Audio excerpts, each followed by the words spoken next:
గుంటూరు జిల్లా దుగ్గిరాల పసుపు మార్కెట్ యార్డ్లో వేలంపాటల విక్రయాలకు తెరపడింది.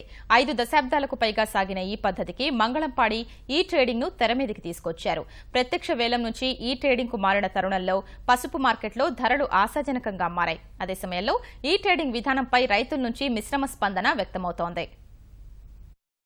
దుగ్గిరాల పసుపు మార్కెట్ యార్డుకు రాష్ట్రంలోనే ప్రత్యేక గుర్తింపు ఉంది.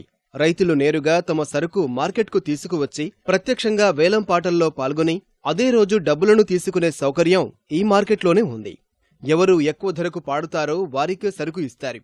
అందున రైతు సంతృప్తికరమైన ధర వచ్చిందని భావిస్తేనే లావాదేవీలు జరుగుతాయి. రాష్ట్ర ప్రభుత్వం మార్కెటింగ్ శాఖలో తీసుకువచ్చిన సంస్కరణల్లో భాగంగా వేలంపాటలను పక్కనబెట్టింది. సాంకేతిక పరిజ్ఞానం వినియోగించి కర్షకులకు మేలు చేయాలనే ఉద్దేశంతో ఈ ట్రేడింగ్ విధానాన్ని దుగ్గిరాల పసుపు యార్డులో ప్రారంభించింది.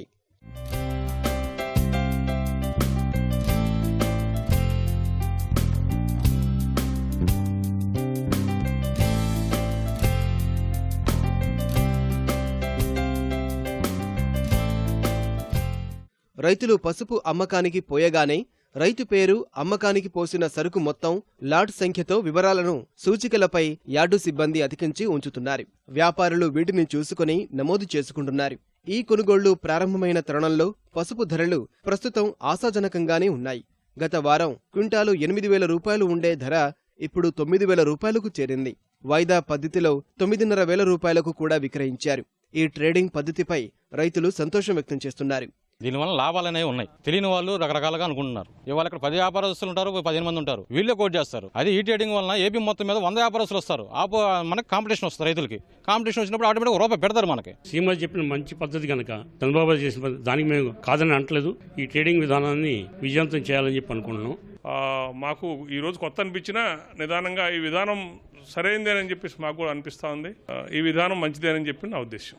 లోకల్ వ్యాపారస్తులే కాకోకుండా రాష్ట్రంలోని ఇతర వ్యాపారస్తులు కూడా పార్టిసిపేట్ చేయడానికి అవకాశం ఉంది. కాబట్టి ఎక్కువ మంది ట్రేడర్లు పార్టిసిపేట్ చేయడంతో రైతుల యొక్క సరుకులకు ఎక్కువ రేట్లు రావడానికి అవకాశం ఉంటుంది. రైతుకి ఎంత తొందరగా ఇంప్లిమెంట్ చేస్తే రైతు అంత తొందరగా లాభం పొందుతాడనే ఉద్దేశంతో ఈ కార్యక్రమాన్ని పట్టుదలగా ఇంప్లిమెంట్ చేయడం జరిగింది. ఈ ట్రేడింగ్ పద్ధతిలో కొన్ని లోపాలున్నాయని, వాటిని సవరిస్తే బాగుంటుందని మరికొందరు రైతులు అభిప్రాయపడుతున్నారు. ఈ ట్రేడింగ్ వల్ల ఒక రైతు 40 బస్తాలు తీసుకొచ్చాడు అనుకోండి, 3 రాసులు 4 రాసులు పోయాలా, మళ్ళీ నల్లి ఉంటుంది, అందులో ఆ నల్లి ఏరియా పోయాలా. రైతుకి డబ్బు వచ్చేసరికి 4 బిల్లులు వస్తాయి. 4 బిల్లుల వల్ల రైతు దగ్గర బ్యాంక్ అకౌంట్ ఉండదు. అది నష్టం. చదువుకొని రైతు వస్తే చాలా ఇబ్బంది పడతారు. ఇక్కడ ఆన్లైన్ వల్ల ఎక్కువ రేటు వస్తుంది అనేది ఏం లేదు, ఉండ రేటే వేస్తారు వాళ్ళు కూడా. నల్లి సరుకులు ఉన్నాయి అనుకోండి, దాంట్లో 10 బస్తాలు నల్లి సరుకు వస్తుంది. 100 బస్తాల్లో 4 గుట్లకు పోస్తాం.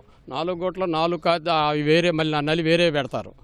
అదే మామూలుగా అయితే దాంట్లో కలిసిపోద్ది. మాకు పక్క వేరే నల్లి తెచ్చే వ్యాపారస్తులం కాదు, ఏం కాదు. ఆ సరుకులో నల్లి శుభ్రం చేసి తీసుకొచ్చినందువలన మాకు అది వేరే కూటు పెడతాం వల్ల రేటు తగ్గి మేము నష్టపోతామండి. ఆ 2 కలిపే పెట్టాలండి.